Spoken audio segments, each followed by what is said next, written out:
It was 2 a.m. in the middle of a snowstorm. I sent one message to the Sunday dinners group chat: "Don't call Mom, call the lawyer." 3 minutes later, the neighbor's doorbell camera captured a shadow carrying a gas can. 10 minutes later, every one of his accounts was frozen. Tonight, I'll only need to show 2 things: my torn shirt and a PDF file. Together, they're enough to put both of them in court. My name is Murrin Blake, and I've been carrying server equipment for 12 hours straight at Northbridge Dynamics. The February snowstorm had knocked out power to half our data center, and as the junior operations engineer, I'd drawn the short straw. My left shoulder screamed with each movement, but I'd pushed through. That's what you do when you're 28 and still trying to prove yourself in tech. The drive home through Riverton's empty streets felt endless. Snow pelted my windshield faster than the wipers could clear it. Lake Michigan's wind howled through the gaps in my 10-year-old Civic's weather stripping. All I wanted was a hot shower and my bed. I should have known something was wrong the moment I saw every light blazing in the house. Dale never wasted electricity, not when he could complain about the bill instead. But exhaustion dulled my instincts, and I trudged up the unshoveled walkway, fumbling for my keys with numb fingers. The smell hit me first: whiskey, sharp and sour, mixing with the cigarette smoke that had yellowed our walls. Despite Mom Vivian's half-hearted attempts at air fresheners, Dale sat sprawled on the couch, still in his warehouse uniform. An empty bottle of Jack Daniels tilted against his thigh. Finally decided to show up, he slurred, not looking away from the TV. Some reality show blared at maximum volume. I ignored him, heading straight for the stairs. 3 steps up, and his voice cut through the noise: "Get back here. Got business to discuss." My shoulders tensed. "It's 2 o'clock in the morning, Dale. Whatever it is, can wait." The TV went silent. In my peripheral vision, I saw him struggle to his feet, swaying slightly. Mom appeared in the kitchen doorway, wearing her faded blue robe, arms crossed. She said nothing. "The refinance papers," Dale said, each word deliberate despite the alcohol. "Need your signature." I turned slowly. "What refinance papers?" He picked up a manila folder from the coffee table, waving it like a flag. "House needs work, roof shot, furnace is dying. Bank says we qualify for a cash-out refi, but it needs all adults on the deed to sign." "I'm not on the deed," I said carefully. My name had never been on this house. Mom had made sure of that when she married Dale 5 years ago. "Details." He shuffled closer, bringing the whiskey stench with him. "Just need you to co-sign. Family helps family." I could see the papers from where I stood. My name typed neatly on a signature line. Below that, something about a car loan, amounts that made my stomach drop. $30,000 for the house. Another $20,000 for a vehicle I'd never seen. "No." The word hung between us. Mom shifted in the doorway. Dale's bloodshot eyes narrowed. "What did you say?" I said, "No, I'm not co-signing anything." My voice stayed steady despite my racing pulse. "Especially not loans I know nothing about." "You live here rent-free." "I pay $800 a month, Dale," I corrected. "Direct deposit to Mom's account, every month for 3 years." His face darkened. The folder crumpled in his grip. "Ungrateful little, you think you're too good for us now. Think that fancy computer job makes you better." I took a step back up the stairs. "I'm going to bed. We can discuss this when you're sober." That's when he lunged. 240 pounds of drunk fury crashed into me. My bad shoulder hit the banister first, and I heard more than felt the sick pop of separation. Pain whited out my vision. His hands grabbed my shirt, hauling me back down, fabric tearing. You'll sign it, he snarled, his breath hot against my face. One way or another. My right hand scrabbled for my phone while my left arm hung useless. Years of safety training kicked in. Asterisk document everything. Always have evidence. Asterisk I triggered the voice recorder just as he shoved me against the wall. Dale, stop. Mom's voice, but she didn't move from the kitchen doorway. Stay out of this, Viv. Girl needs to learn respect. He raised his fist. I twisted sideways, and his knuckles cracked against drywall instead of my face. Plaster dust rained down. The movement sent agony through my shoulder, but I kept the phone recording, hidden against my side. You're drunk, I gasped. You're assaulting me. This is illegal. Illegal. He laughed, ugly and sharp. You want to talk illegal? How about theft? Living here, taking our food, using our electricity, and can't even help when we need it. I pay rent. His backhand caught me across the cheek. My head snapped sideways, copper flooding my mouth. I stumbled, the phone clattering away. Still recording from the floor. Sign the papers. No. He grabbed my injured arm, twisting. The scream tore from my throat before I could stop it, through tears. I saw Mom standing there, watching, just watching. For God's sake, Vivian, I choked out. Call someone, please. She met my eyes, and for a moment, I thought I saw something crack in her expression. Then she spoke, her voice flat as old cardboard. You brought this on yourself, Maureen. Just sign the papers. The betrayal hurt worse than the dislocated shoulder. Dale released me, and I crumpled to the floor, cradling my arm. He disappeared upstairs. Heavy footsteps shook the ceiling. Drawers slammed.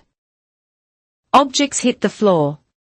He returned with an armload of my belongings, my laptop bag, work papers, the emergency cash I kept hidden in my jewelry box. Without a word, he yanked open the front door. Arctic wind screamed inside, carrying a whirlwind of snow. Get out, he said, throwing my things onto the frozen porch. Come back when you're ready to be reasonable. I struggled to my feet. My phone was somehow back in my right hand. You can't. This is a legal eviction. My house, my rules. He grabbed my coat from the hook and tossed it after the rest. Maybe a night in the cold will fix your attitude. I looked at Mom one last time. She turned away, heading back to the kitchen. The coffee maker started gurgling. Cradling my useless arm, I stumbled onto the porch. The door slammed behind me. The lock clicked. It was 15 degrees below freezing, the snow thick enough to blur the street lights. I was in torn clothes with a separated shoulder. My car keys were inside, my wallet scattered somewhere in the snow with everything else Dale had thrown. But I had my phone, 60% battery, full signal. I activated voice commands through chattering teeth. I opened the camera and started documenting the torn shirt, my swelling face in the phone's light, the purple already spreading across my shoulder. Each image automatically backed up to my cloud drive, tagged with time and GPS coordinates. Then I opened the family group chat, the one Dale had mockingly named Sunday Dinners, as if we were some happy sitcom family. There were 43 members, cousins, aunts, uncles, Mom's church friends, even Paula Winters, our neighborhood watch captain. My fingers were too numb to type, but I didn't need to. 3 photos, 1 voice recording, and a shared link. Evidence added to the folder I'd been building for months, hoping I'd never need it. At the bottom, I added 1 line. Don't call Mom. Call the lawyer. Then I picked up what I could carry, with 1 arm and started walking through the blizzard toward the only person I could trust, my half-sister, Ava, 3 blocks away, who'd left this house the day she turned 18 and never looked back. Behind me, I caught a glimpse of Dale's shadow in the living room window. He was pouring another drink, probably convinced he'd won. He had no idea what I had just set in motion. The first notification pinged before I'd made it past the Hendersons' driveway. Then another, and another. My phone vibrated continuously as I stumbled through knee-deep snow, each step sending lightning through my shoulder. What the hell? Oh my God, Marin. Calling 911 right now. Dale, you piece of... I couldn't read them all, not with one hand clutching my dead arm and snow blinding me. But I heard Ava's text notification, her custom sound, a sharp whistle, and forced myself to check. Asterisk, I'm already on the porch. I can see you. Keep walking. Asterisk. 3 blocks had never felt longer. The wind cut through my torn shirt like knives. My work laptop bag, rescued from the snow, banged against my hip with each stumbling step. But there was Ava's porch light, the only one on the street blazing against the storm. She met me at the sidewalk, wrapping her coat around me without a word. Ava had Mom's height, but our father's sharp features. Her face was set in the same expression she'd worn the day Dale had tried to make her pay back rent for her childhood bedroom. Don't talk, she said, guiding me up her salted steps. Save it for the recording. Inside, her house was everything ours wasn't: warm, clean, safe. She deposited me on her couch, and immediately went to work. Ice packs from the freezer, her old college hoodie to replace my torn shirt. She'd been an EMT before switching to compliance work, and her hands were steady as she fashioned a sling from a pillowcase. My phone hadn't stopped buzzing. The group chat had exploded. 43 notifications and climbing. Put it on speaker, Ava said, photographing my injuries with her own phone. Let's see what we are working with. I opened Sunday dinners to chaos. Cousin Marcus had already screenshot everything. Dale, if you delete anything, we'll know, Aunt Sharon wrote. Vivian. How could you? That's your daughter. Paula Winters chimed in. I have exterior cameras. Pulling footage now. Uncle Ted, this is a family matter. We shouldn't air dirty laundry. Ava grabbed my phone and typed one-handed while still documenting my injuries. Ted, Michigan Penal Code 750.81, domestic assault, up to 93 days jail and or $500 fine. This stopped being a family matter when he laid hands on her. The chat went quiet for exactly 10 seconds. Then, Mrs. Rodriguez from 2 houses down posted, I have Dale on my Ring camera at 2:17 a.m. carrying something to his car. Looked like a gas can. My blood went cold. Ava's fingers stilled on her phone. Download that footage, she said quietly. Email it to yourself. Back it up, then send it to the group, everyone else with cameras. Check the last hour now. 3 more neighbors chimed in within minutes. The Newens' driveway cam caught Dale's truck driving past at 2:13. The Johnsons had him returning at 2:18, no gas can visible. Paula Winters, our neighborhood watch captain, had the clearest angle. Dale approaching my Honda Civic with the can, then abruptly turning back when a police cruiser made its routine patrol down our street. Attempted arson, Ava muttered. Destruction of property, that's a felony, minimum. Someone new joined the chat, Detective Aaron Maddox, Riverton PD, Paula had added him. Ms. Blake, I'm en route to your location. ETA 5 minutes. Do not return to the residence. Can someone confirm Ms. Blake is in a safe location? Ava responded, she's with me. 847 Maple. Side door is unlocked for paramedics. The chat split into factions. Mom's church friends tried deflecting, suggesting prayer and reconciliation. The younger cousin started pulling receipts, screenshots of Dale's old Facebook posts about teaching respect and handling family business. The neighbors focused on evidence, timestamps, camera angles. Then Mom joined the chat. "You're overreacting.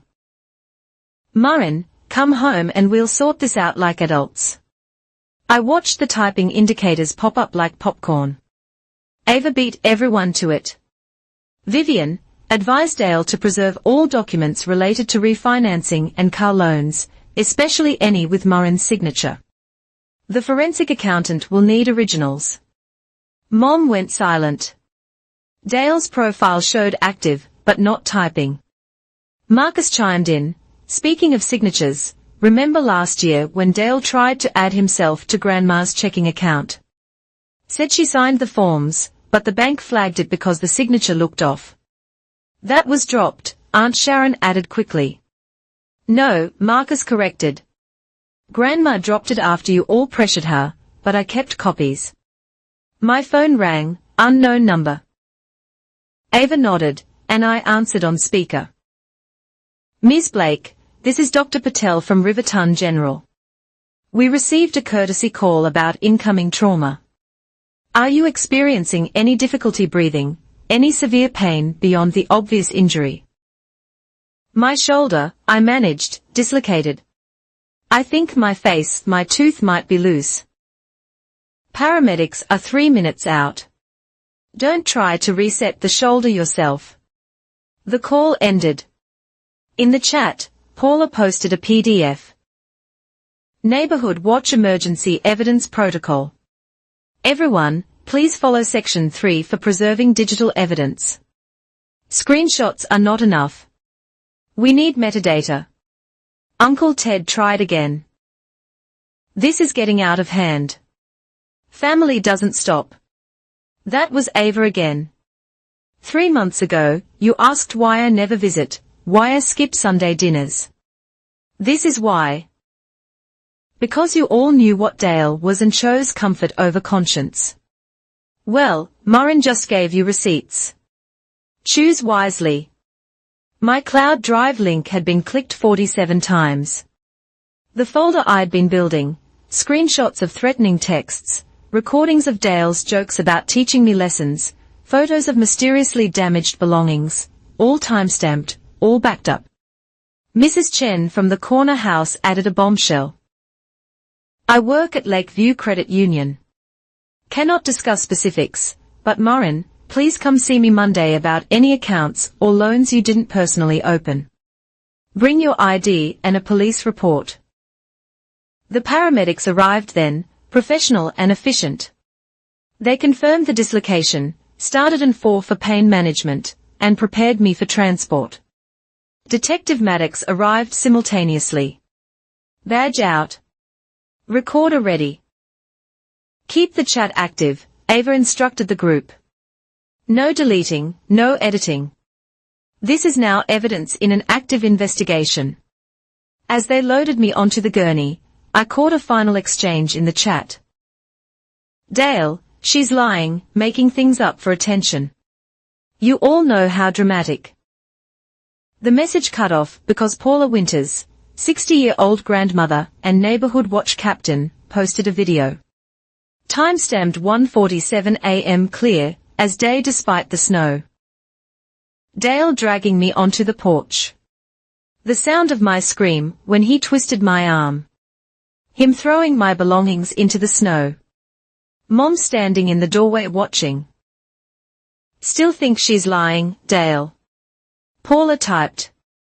Or should I post the one from last month too, when you helped her carry groceries inside? The chat went nuclear. Family members who'd been silent started typing.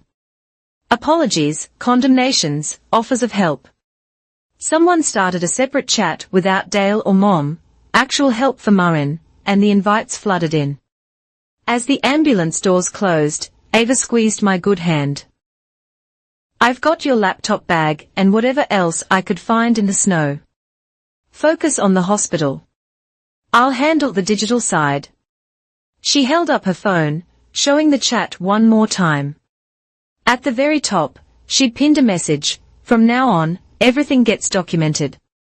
Every text, every call, every interaction. This family's done hiding bruises. Receipts only." The morphine was kicking in, making everything soft around the edges. But through the haze, I saw the notification count on our cloud drive climbing. 43 family members and neighbors, all suddenly finding their own evidence to contribute. Dale thought he'd won by throwing me into the snow. Instead, he'd activated an entire neighborhood's worth of witnesses, and we were just getting started. The emergency room at Riverton General smelled like disinfectant and fear. They'd rushed me past the waiting room. Domestic violence cases got priority. Apparently, the morphine had worn off during x-rays, and now every breath sent fire through my shoulder. Anterior dislocation with possible ligament damage, Dr. Patel explained, holding up the films. "We'll need to reduce it under sedation." But first, she nodded to Detective Maddox, who'd been waiting with infinite patience. "The detective needs to document everything." Maddox was younger than I'd expected, maybe early 30s, with the kind of steady presence that made you want to tell the truth. She set up her camera on a tripod, pulled out evidence bags, and got to work. "I need to photograph every injury," she said, her voice professionally neutral. "Then we'll take your statement. Is that okay?" I nodded. The hospital gown left me exposed, vulnerable. But Maddox worked with clinical efficiency. Flash after flash, my shoulder, the handprint bruising on my arm, my swollen cheek, the cuts from where I'd fallen in the snow. "Turn your head left now, right. Can you lift your hair?" Each photo time-stamped, each angle documented. "Did he strangle you at any point?" "No, just grabbed and twisted." She bagged my torn shirt, sealed it, labeled it. "This recording from your phone. Can you unlock it for me?" I gave her the passcode. She connected it to her laptop, downloaded the file, verified the metadata. The sounds of the assault filled the small exam room, Dale's slurred threats, my scream, Mom's cold dismissal. "Clear evidence of assault," Maddox said, making notes. "The neighbors' videos corroborate perfectly. Now, about this refinancing." "I never signed anything," I said quickly. "I refused. That's what started it. But there are documents with your signature." "He must have forged them. Or, I thought of Marcus's comment about Grandma, he's done it before. Tried to add himself to my grandmother's account with a fake signature." Maddox's stylus flew across her tablet. "I'll need details on that, but first, do you want to press charges?" "Yes." No hesitation. "Are you afraid to return home?" "Yes." "Do you believe Dale Mercer poses an imminent threat to your safety?" He came back with a gas can. He was going to burn my car if that police cruiser hadn't driven by. "That's enough for an emergency protective order," she said, pulling up forms on her tablet. "This will prohibit any contact for 7 days while we prepare the full restraining order. He cannot call, text, email, or approach within 500 feet. Violation means immediate arrest." My phone buzzed. Ava texting from the waiting room, * credit union manager, in the chat confirmed 3 loan applications in your name. All submitted in the last 2 weeks. They are freezing everything pending fraud investigation. I showed Maddox. Her expression hardened. Identity theft. Wire fraud if he used electronic signatures. This is bigger than assault. She made a call. "Yeah, it's Maddox. I need a financial crimes detective at Riverton General. Possible identity theft tied to domestic assault." Dr. Patel returned. "We need to reset that shoulder." "Detective, are you finished?" "Almost. Maddox faced me directly. Ms. Blake, I've been doing this for 8 years. Your evidence is some of the most comprehensive I've seen. The recordings, the timeline, the witness corroboration. You did everything right. But I need to warn you, Dale will likely be arrested tonight. That tends to escalate things. Do you have somewhere safe to stay? My sister's. Good. Don't post your location online. Don't answer calls from unknown numbers, and document everything, every attempt at contact. Every flying monkey sent your way. Flying monkey. People who do the abuser's bidding. Family members trying to guilt you into dropping charges. Friends carrying messages. It'll happen. They sedated me for the shoulder reduction. I went under thinking about flying monkeys, and woke up to find my arm immobilized and 2 new people in the room. Ms. Blake. I'm Detective Morrison, Financial Crimes. This is Kelly Park from Adult Protective Services. My brain felt fuzzy. Protective Services, I repeated. For my mother. For your mother, Park explained gently. Given the financial exploitation and her apparent complicity, we need to assess whether she's also being abused or coerced. I wanted to laugh. Mom, coerced. She'd stood there watching, calm as could be, but I kept quiet. Morrison had printed screenshots from the chat. This credit union employee, without revealing specifics, indicated multiple fraudulent applications. Can you verify you never applied for these loans? Never. I have my own accounts at First National. Haven't banked at Lakeview since college. But Dale knew you used to. The pieces clicked. My old checkbook. I'd left it in my desk drawer when I moved back home. It would have account numbers, old signatures. Morrison and Maddox exchanged looks. We'll need a warrant for that desk, Morrison said. And your permission to pull credit reports, bank records, the works. I signed everything they put in front of me. My phone kept buzzing. The group chat was still active despite the late hour. Ava was coordinating with military precision.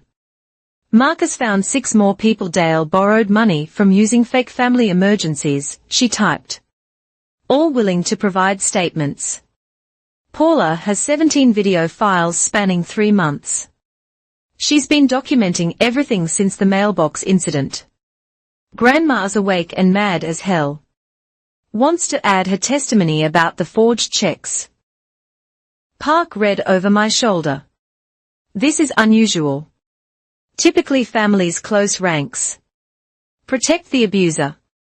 You've got an entire neighborhood building a case. Ava started it. I said when she left 5 years ago, she told everyone exactly why they didn't listen then. But now they have proof. Park nodded. Your sister's smart. Documentation beats denial every time. A commotion in the hallway raised voices. Hospital security being paged. Maddox stepped out, hand on her radio. She returned quickly. Dale just showed up demanding to see you. Hospital security has him in the lobby. I'm going to serve the EPO now.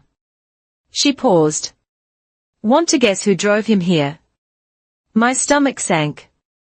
Mom? She's insisting this is all a misunderstanding. That you're mentally unstable, making false accusations. Maddox's jaw tightened. Fair warning, she's recording everything on her phone. Probably planning to use it against you. Then she's recording herself violating hospital privacy laws, Morrison noted. Bold strategy, they left to handle Dale. I was alone for the first time in hours, my arm throbbing despite the pain meds. My phone screen showed 347 unread messages in the family chat. I scrolled through, watching alliances form and reform. Mom's church friends had split, half defending her, half sharing their own concerns about Dale. They'd kept quiet. The cousins were digging up everything, old police reports from neighbors, employment records showing Dale's firing for theft, even a newspaper clipping about a bar fight. Then I saw it. Ava had posted a scanned document, marriage certificate, Vivian Blake and Dale Mercer. Note the date. My blood chilled. The date was 3 months before what Mom had told everyone. 3 months before Dad's life insurance paid out, I whispered. The chat exploded. Family members doing math, realizing Mom had married Dale while Dad was dying. They kept it secret until after the funeral and the insurance settlement. Aunt Sharon. Vivian. Please tell me this is wrong. Radio silence from Mom. Ava posted another document. Dad's will left everything to his daughters if Mom remarried within a year of his death. She knew. She hid the marriage to steal our inheritance. I stared at the screen. Puzzle pieces clicking into place. The sudden renovation money. Dale's new truck. Mom insisting I didn't need college funds because family helps family. They'd stolen from me long before tonight's forged loans. A knock. Dr. Patel with discharge papers. Dr. Patel with discharge papers. You're stable enough to go home. Well, to your sisters. Follow up with orthopedics in 3 days. And Ms. Blake, she squeezed my good shoulder, you're doing the right thing. Don't let anyone tell you otherwise. I found Ava in the waiting room, laptop open, fielding calls. She'd turned the chaos into order, a shared spreadsheet of evidence, witness contact info, timeline of events. Ready to go home, she asked. That's not my home anymore. No, she agreed, helping me stand. It never really was. As we left, I glimpsed Dale in the lobby, handcuffs glinting under fluorescent lights while Maddox read him his rights. Mom stood beside him, filming with her phone, mascara streaking her cheeks. She looked up, met my eyes across the space. For a second, I saw something flicker, regret, fear. Then her expression hardened, and she turned away. Don't look back, Ava said quietly. From now on, we only move forward. Behind us, I heard Maddox's clear voice. Dale Mercer, you're under arrest for assault, attempted arson, and identity theft. You have the right to remain silent. The automatic doors closed on Mom's wailing, and we stepped out into the snow. Monday morning at Lakeview Credit Union felt surreal. 3 days had passed since the assault, and my arm was still immobilized in a sling, but I sat across from Mrs. Rodriguez, the branch manager who'd cryptically warned me in the group chat, ready to uncover the full extent of Dale's fraud.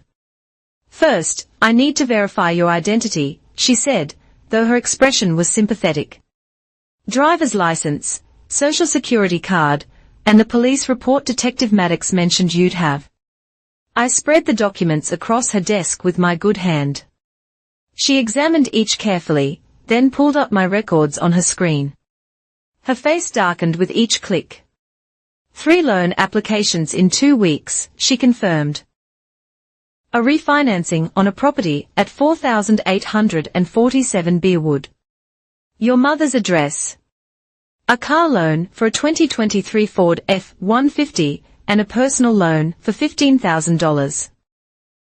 Total attempted fraud, $65,000. My stomach dropped. $65,000. All with electronic signatures.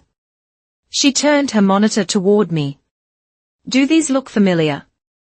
I leaned forward, studying the signature lines. They looked like mine at first glance, but something was off. The M in Murrin was too tall. The K and Blake had an extra loop I never used. Wait, I said. I pulled out my phone, scrolling back through old photos. I have something. 2 months ago, I'd signed a birthday card for my nephew and posted a photo of it. The signature was clearly visible. I showed Mrs. Rodriguez.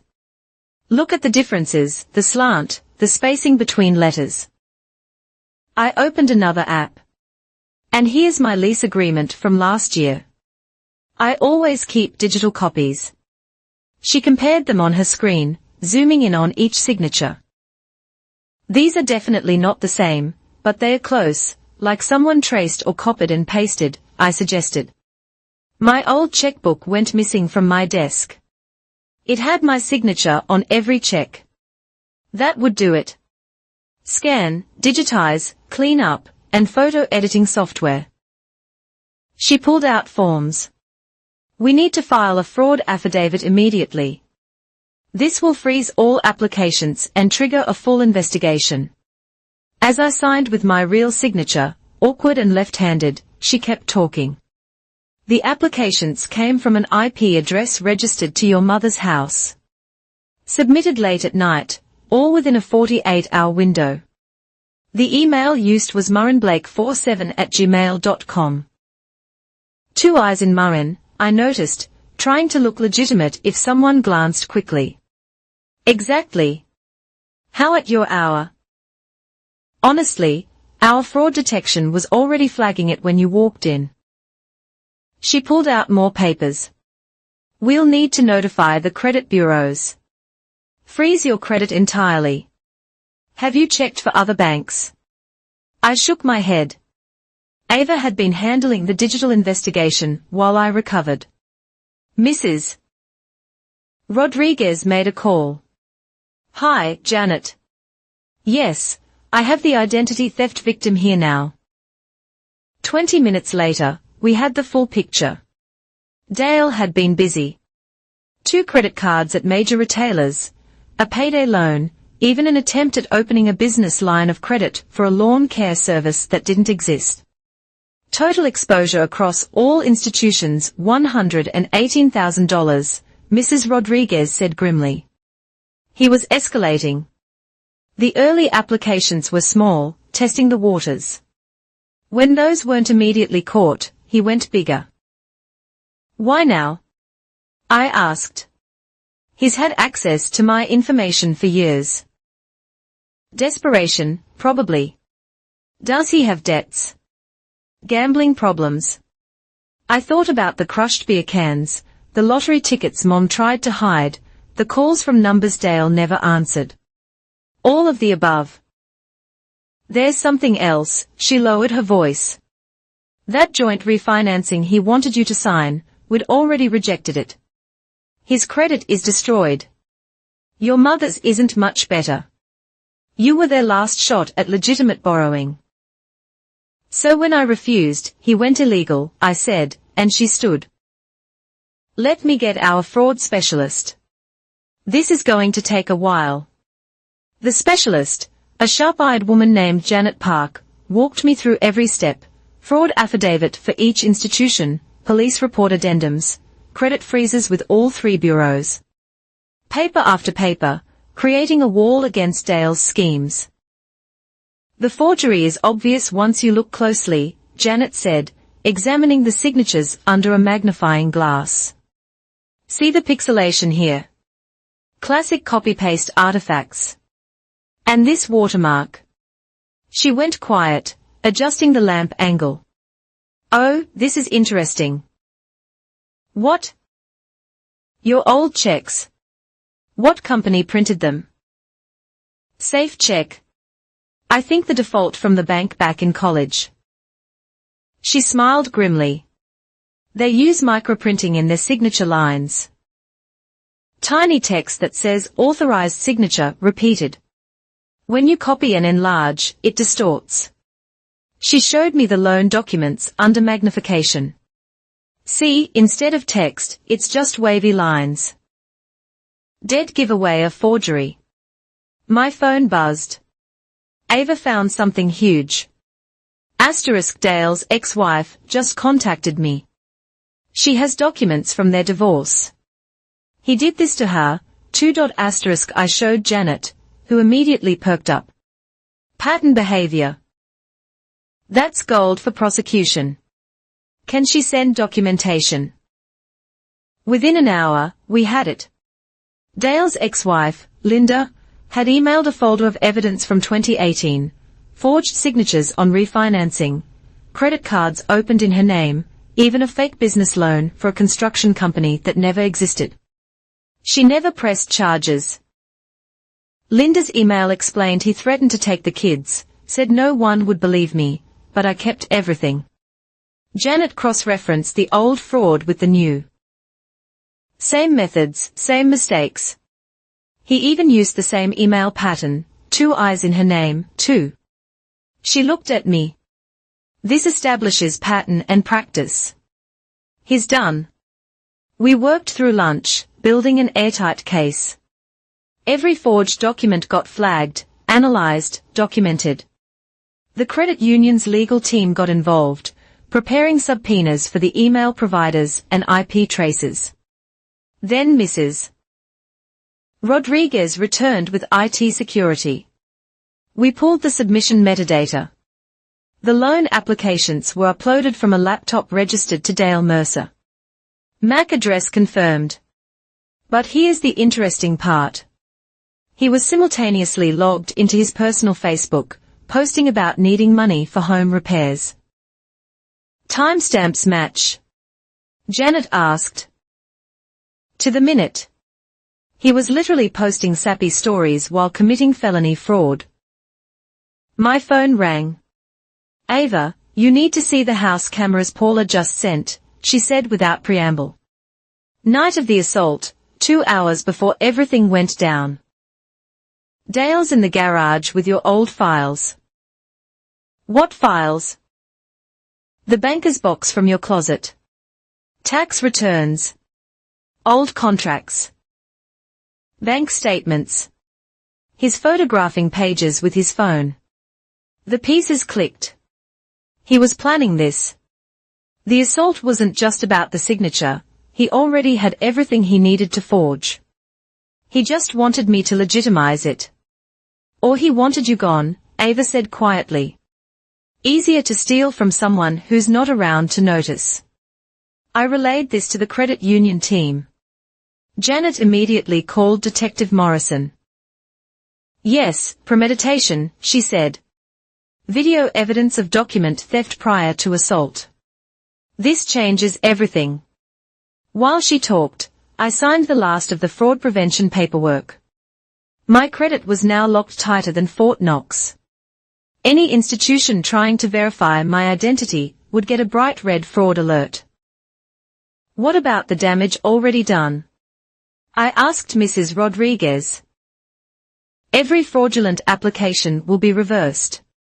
Your credit report will be flagged as an identity theft victim. It actually protects your score. The institutions eat the loss and go after Dale for recovery. And my mother, I hesitated.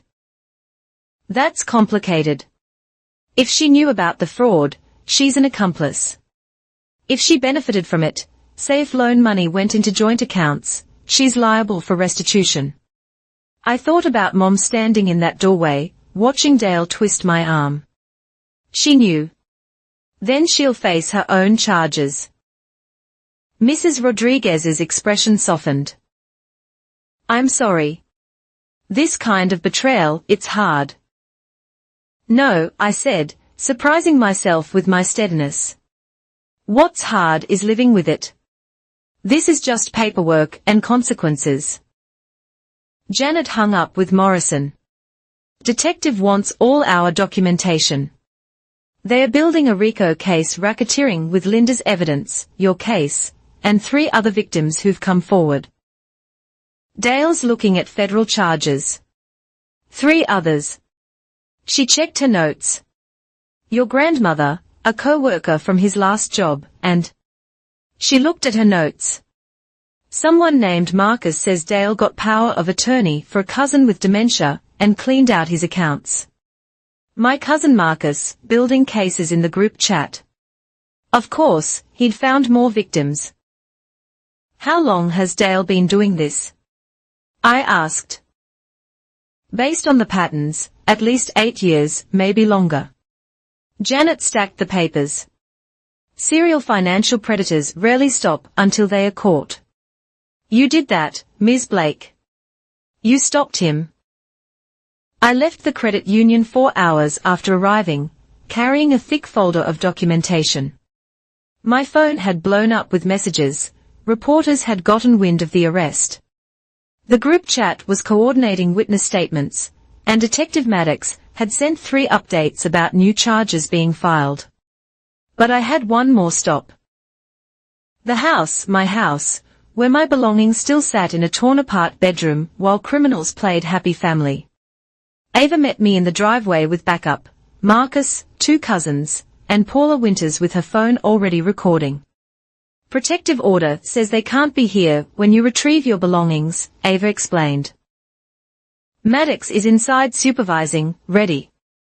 I looked at the house where I'd grown up, where Dad had taught me to ride a bike in the driveway, where Mom had baked cookies before she became someone I didn't recognize. Yeah, I said, gripping my folder of evidence. Let's get this done. We walked in together, and I didn't look back. Detective Maddox stood in my childhood bedroom, latex gloves on, cataloging evidence.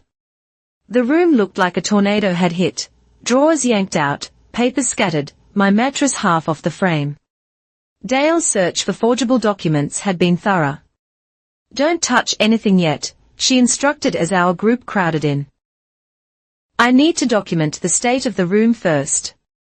Paula Winters was already filming, her phone steady as she panned across the destruction. Timestamp 2:47 p.m. Monday, February 12th, witnessing property retrieval for Murrin Blake. Room shows signs of aggressive searching. Marcus whistled low. He really tore the place apart. On my desk, my old checkbook lay open. Several checks were missing. Next to it, a scanner still plugged in. Its history showed dozens of documents scanned 3 nights ago. Bank statements, tax returns, even my birth certificate, all digitized hours before the assault. Premeditation confirmed, Maddox muttered, bagging the scanner. He prepared everything in advance. Just needed your physical signature, or your absence to execute. Ava pulled out her laptop. I've been analyzing the metadata from the group chat. Look at this timeline. She showed Maddox her screen. Dale posts in the chat at 11:47 p.m. about home repairs needed. At 11:52 p.m., first loan application submitted. 12:03 a.m., the assault. He's scanning Murrin's documents.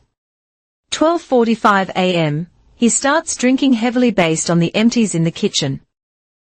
Liquid courage, I said. Or liquid excuse, Maddox countered. Jury's less sympathetic to a drunk abuser than a calculating one. But with this evidence, intoxication won't help him. We worked. Every item of mine went into labeled boxes, clothes, electronics, personal documents. Paula documented each box with photos. The cousins carried them to Marcus's truck. I tried not to think about how my life fit into 8 cardboard boxes. In the closet, pushed behind Dale's hunting gear, Ava found something interesting. A manila folder labeled insurance. Maddox, she called. The detective examined it carefully before opening. Inside were photocopies of life insurance policies, mine, Mom's, even one on my grandmother. All taken out in the last year, Maddox noted. All with Dale as beneficiary. Murrin, did you know about these? No. My voice came out strangled. He forged these too. Looks like it, she said, holding one up to the light. Same signature issues. But life insurance requires medical exams, verification. How did he? Her face changed. Unless he had help from someone who could answer medical questions. Someone who knew your history. Mom, of course. Marcus pulled me aside while Maddox called for additional warrants. There's something else. Remember cousin Rebecca, the one who died in that car accident 3 years ago? Single car hit a tree. She'd been drinking. Yeah? Well, he glanced around, lowered his voice. Her ex-husband just joined the chat. Says Dale sold her the car uninspected with known brake problems. And guess who had a life insurance policy on Rebecca? Ice filled my veins. You're not suggesting. I'm not suggesting anything, he interrupted, but is sharing the mechanic's report with investigators. Marcus gripped my good shoulder. This goes deep. Maren, whatever you stirred up, it's bigger than tonight. Paula's phone rang. She answered, her face growing grave. Understood. Yes, she's here. She handed it to me. Mrs. Rodriguez from the credit union.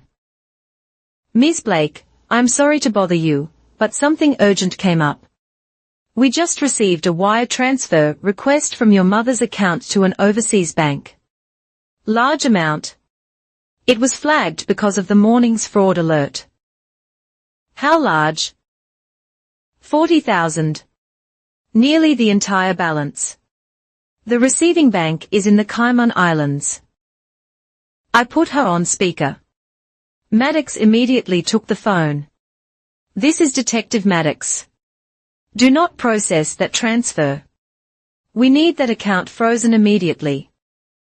Already done, Mrs. Rodriguez replied, but there's more. The transfer was initiated from a computer at the public library. Someone's trying to move money before it gets seized. Mom, I whispered, she was running. Thank you, Maddox said. Send all documentation to the Financial Crimes Unit. She hung up and immediately made another call. Morrison, yeah, we need units at the library and the airport. Vivian Mercer is attempting to flee. The room erupted. Ava pulling up flight schedules on her laptop. Marcus texting the group chat. Paula calling her neighborhood watch network. Within minutes, we had confirmation Mom had booked a one-way ticket to Georgetown. Grand Cayman, leaving tonight. With Dale in custody, she's trying to salvage what she can, Maddox explained. Take the money and run before accomplice charges hit.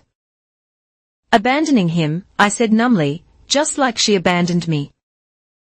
We finished packing in intense silence. Every drawer revealed new evidence, forged documents, fake business plans, even a notebook with practiced versions of my signature.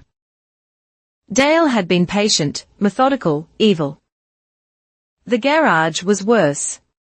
Banker boxes of documents from other victims going back years. Driver's licenses of people I didn't recognize, probably homeless individuals Dale had stolen from, a laminating machine for creating fake IDs. This is a full operation, Maddox breathed. He wasn't just a desperate gambler. This was his business. My phone buzzed. Unknown number, local area code. Against my better judgment, I answered. Maren. Mom's voice, carefully controlled.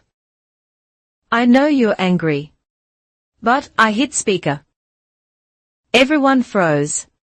But you don't understand the full situation. Dale has problems. Yes, but sending him to prison helps no one.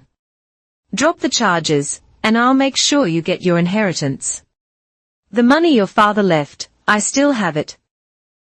You mean the money you stole by hiding your marriage? Silence. But I was protecting you. You were grieving. The money was safer with me. You let him hurt me, I cut in. You stood there and watched. You were being dramatic. You've always dramatized things, ever since you were little. Remember when you claimed Tommy Henderson pushed you off the swings? You've always been attention-seeking. Maddox grabbed the phone. Mrs.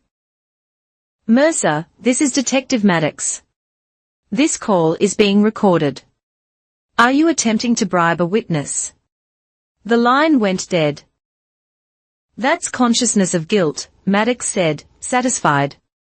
Witness tampering, attempted bribery. She just added years to her sentence. Ava was typing furiously. Posted to the chat. Everyone heard Mom's true colors. The group chat exploded again. Family members who defended Mom were backpedaling. The church friends were shocked. Aunt Sharon posted a memory from Dad's funeral, Mom in black, crying about how she'd never love again, while already wearing Dale's ring. We carried the last box out as the sun set. The house looked normal from the outside, suburban, safe, American dream. You'd never know the rot inside. One more thing, Maddox said. She handed me an envelope. Victim services. There's compensation available, counseling resources, legal aid. You're not alone in this. Paula stepped forward. And the neighborhood has your back. We've started a fund for your legal expenses. Already raised $3,000. I don't need. Yes, you do, Marcus interrupted. Family takes care of family.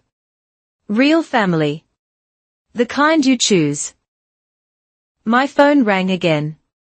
Mrs. Rodriguez. Update. Airport security has Vivian Mercer in custody. She was carrying $9,000 cash, just under the declaration limit. And Miss Blake, we found something interesting in the transfer attempt. The Kaiman account was opened last week. The email used to verify it, vivianmercer1985@gmail.com. Her birth year, I said. Which means she planned this. She knew Dale would get caught eventually. She was preparing her exit strategy. So much for maternal love. We convoyed back to Ava's house. My life in the back of Marcus' truck. The group chat kept pinging. Reporters wanted statements. Lawyers offering pro bono help. Distant relatives suddenly remembering weird things about Dale they'd ignored.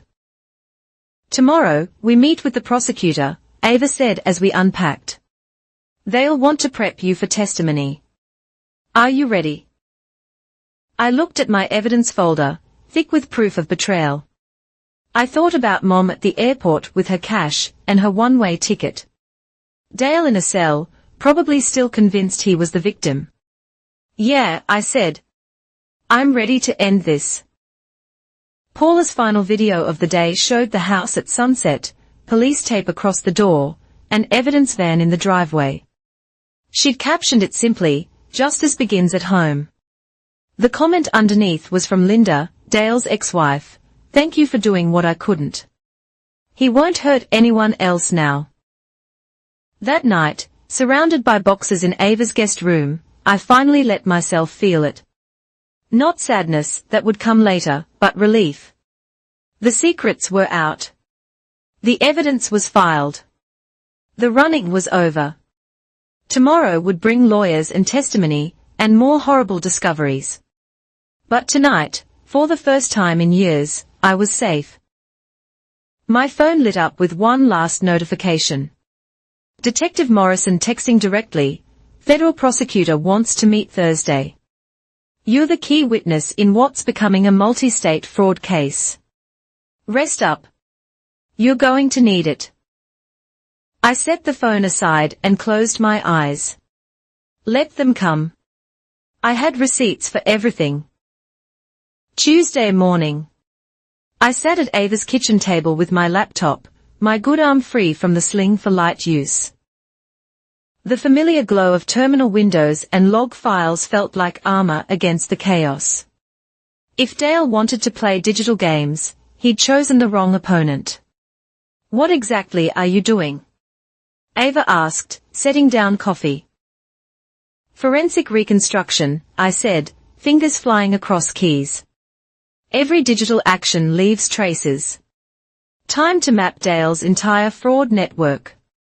I'd requested copies of all the forged documents from Detective Morrison. Now I ran them through analysis tools I used at work, EXIF extractors, metadata parsers, hash comparisons. Each file told a story. Look at this. I showed Ava the PDF of my forged signature on the refinancing. Created February 9th, 3:47 a.m., but modified February 10th, 11:52 p.m. He made it days early, then edited right before submission.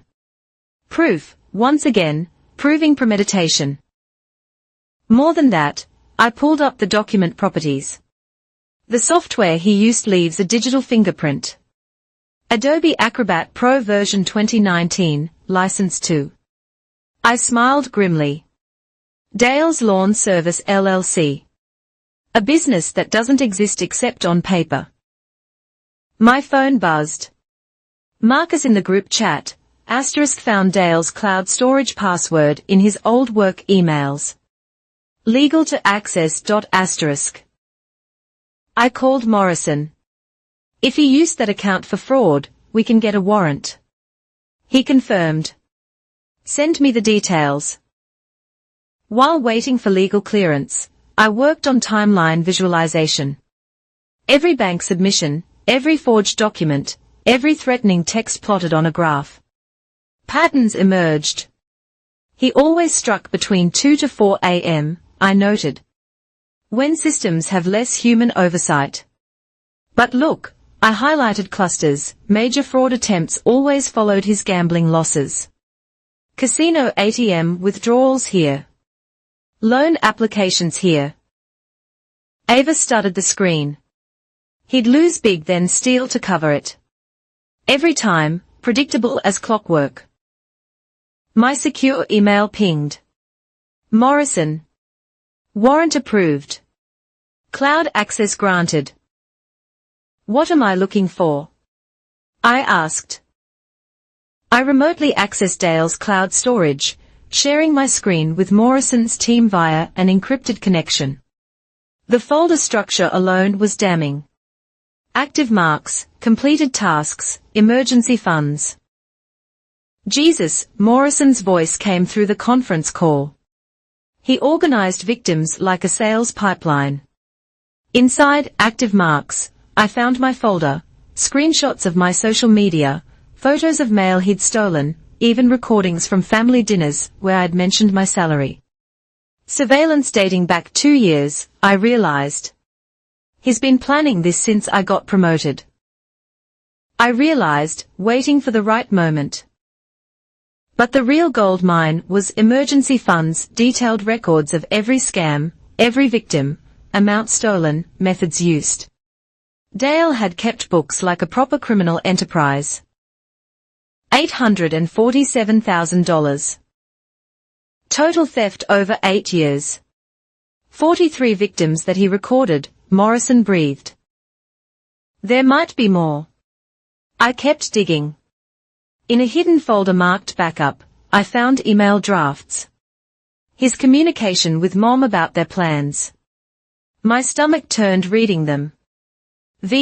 Girl refused dinner signature. Moving to Plan B. Have everything scanned. If she won't cooperate, we proceed without. Accident insurance pays double. D. Accident insurance. Plan B. The implications hit like ice water. Morrison, I managed, are you seeing this? Already screenshotting, she replied. This is conspiracy to commit. He paused. I need to loop in homicide. He paused. Don't touch anything else. While Morrison made calls, I shifted focus. The credit union had provided access logs for the fraudulent applications. I cross-referenced IP addresses, MAC addresses, device fingerprints. Ava, look, I pointed at the data. Same laptop for everything, but check the network locations. Home Wi-Fi, obviously, but also Riverside Memory Care, Ava said slowly. That's where Grandma's friend Eleanor lives. The one with dementia.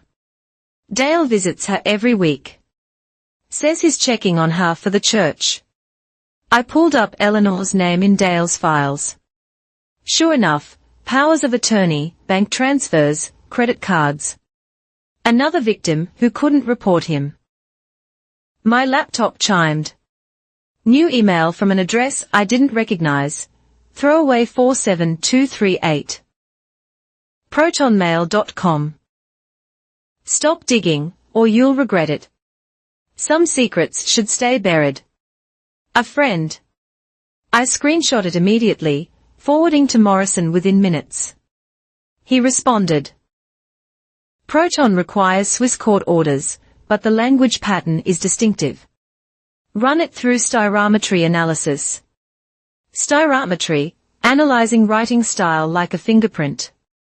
I fed the email through comparison tools, along with samples from Dale, Mom, and others in the family chat. The results were immediate. 87% match to Mom's writing patterns, Ava reported. Same comma usage, same word choices, even the same spacing around M dashes. She's still trying to intimidate me, I said. From custody. Consciousness of guilt. Morrison noted. Keep documenting. I crafted a honeypot response, ceasing Morrison. Which secrets? The insurance policies. Eleanor's missing money, Rebecca's car. Then I created a tracking pixel, an invisible image that would log IP address, device info, and location when opened. I embedded it in the email sent. While waiting, I turned to the mountain of camera footage neighbors had provided. Facial recognition wasn't my specialty, but pattern analysis was. I wrote a quick script to scan for Dale's truck in all the footage. There, I said as results populated. His truck appears at Rebecca's house 6 times in the week before her accident, always late night.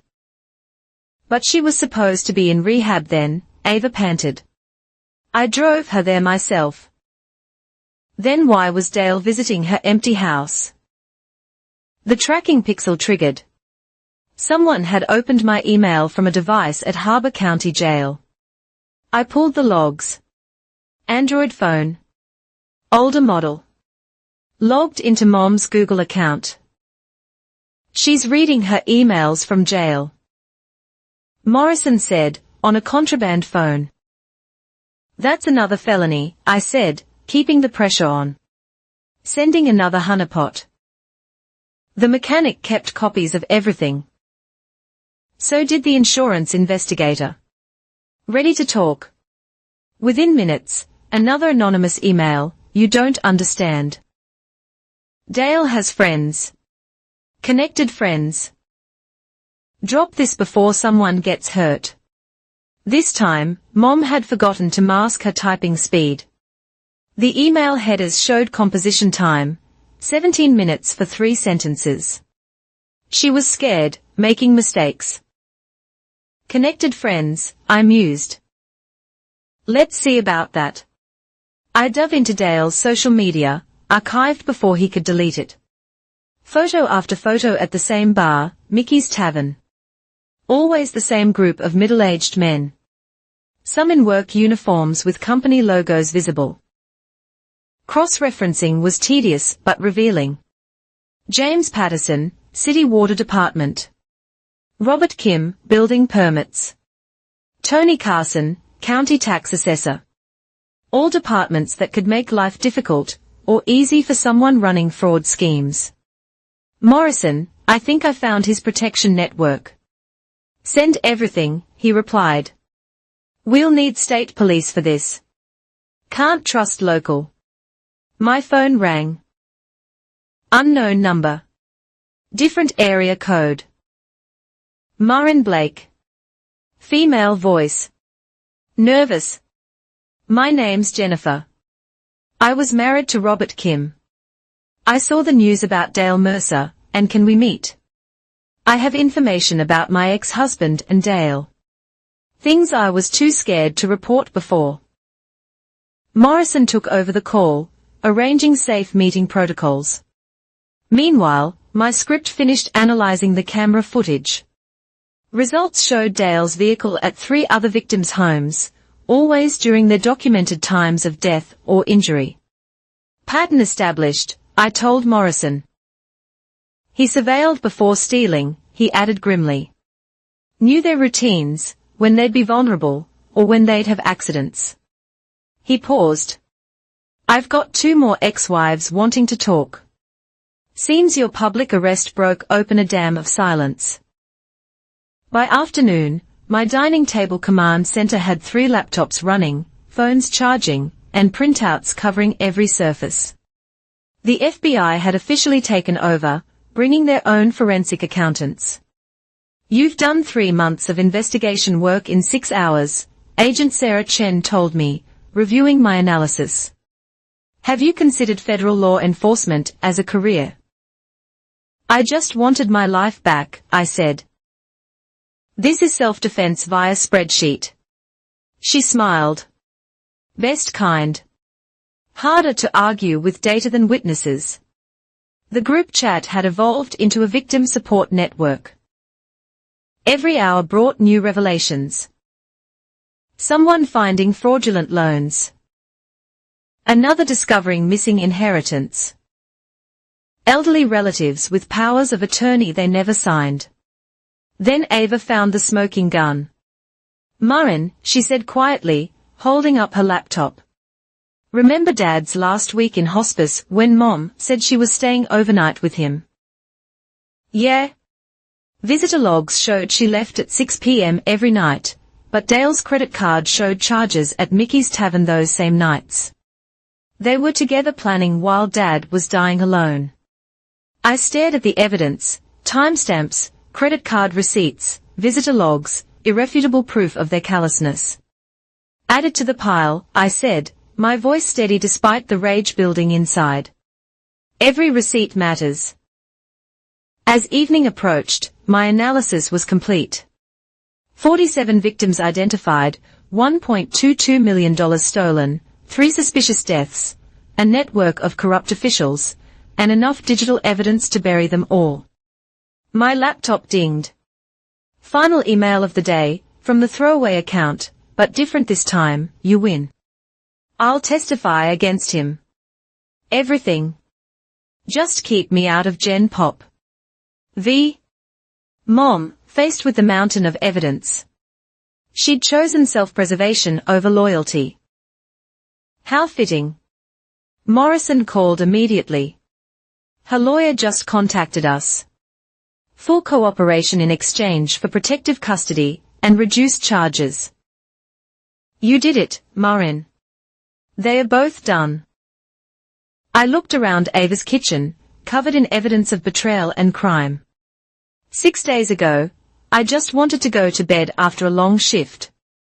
Now I was the key witness in a federal case that would take down a crime ring. No, I corrected. We all did it.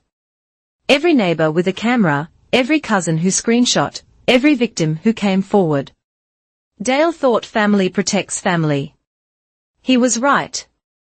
I smiled grimly. Real family protects each other from predators like him. My phone buzzed. Jennifer, the ex-wife who'd called earlier, had sent a photo. Her ex-husband's home office with a whiteboard visible on it in Dale's handwriting, a list of names, amounts, and dates. My name near the bottom, marked in progress. I forwarded it to the FBI team. Game over, I typed. No more secrets, no more victims, just receipts and consequences. The responses flooded in, victim after victim saying, thank you. Officers confirming arrests, lawyers preparing cases. But the message that mattered most came from Marcus. Family dinner Sunday. Ava's house. No drama, no schemes, just spaghetti and people who actually care about you. I smiled, closing my laptop. The investigation would continue tomorrow. Tonight, I was just Marin Blake, survivor, surrounded by the family I'd chosen and the evidence I'd gathered. Dale had taught me one valuable lesson: always keep receipts. I'd learned it well. The federal courthouse in Grand Rapids loomed like a fortress of justice. 6 weeks had passed since that snowy night, and my shoulder had healed enough to ditch the sling. But the real healing would come from what happened in these courtrooms. 2 trials running simultaneously. My lawyer, David Park, explained as we went through security. Criminal trial in federal court for the RICO charges, fraud, and conspiracy. Civil trial in state court for the identity theft and damages. Dale's trying to coordinate defenses, but with your mother testifying against him. She's saving herself, I said flatly. Nothing noble about it. Noble or not, her testimony is devastating. She kept records he didn't know about, insurance policies, recordings of planning sessions, even videos of him practicing signatures. We entered courtroom 4A, where the civil trial would begin. Across the aisle, Dale sat with his bargain basement lawyer, wearing an ill-fitting suit that couldn't hide the jail weight he'd gained. He caught my eye and mouthed something. I looked away. Judge Patricia Thornton presided, a no-nonsense woman with sharp eyes who'd already denied 3 delay motions from Dale's team. She called court to order. This is a consolidated civil action, she began, combining identity theft, fraud, defamation, and damages claims from multiple plaintiffs. Ms. Blake, as lead plaintiff, you may proceed. David stood. Your Honor, we will demonstrate through documentary evidence and witness testimony that Dale Mercer ran a calculated scheme to steal identities and assets from family members and vulnerable individuals. We will show pattern behavior spanning 8 years with damages exceeding $1.2 million. Dale's lawyer, Tom Morrison, no relation to the detective, countered. Your Honor, this is a family dispute blown out of proportion. My client admits to poor judgment, but denies criminal intent. Save it for argument, Counselor. Judge Thornton cut him off. Let's see evidence. David called me first. I walked to the witness stand, right hand raised, swearing to tell the truth. The courtroom felt smaller from up here. Dale's presence was unavoidable. Ms. Blake, David began. Please describe the events of February 9th. I spoke clearly, clinically, like reporting a system failure at work.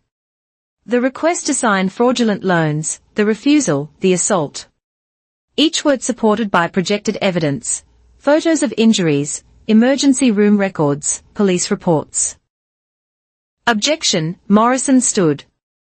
Prejudicial. The assault charges are being tried separately. The assault is directly connected to the fraud attempt, Judge Thornton ruled. Overruled. Continue. David walked me through the evidence. The forged signatures blown up on courtroom screens. Pixelation obvious. Now, Ms. Blake, David said, please examine Exhibit 47, the signature comparison analysis.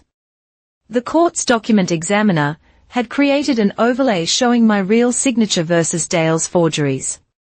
The differences were glaring under professional scrutiny. The defendant's attempts show consistent, telltale signs, the examiner explained when called. Hesitation marks where natural flow should exist. Pixel artifacts from digital manipulation. No expert would consider these authentic. Then came the bombshell evidence, Dale's own records. Exhibit 72, David announced. The defendant's business files recovered from cloud storage. The screen showed Dale's victim spreadsheet. Names, amounts, methods.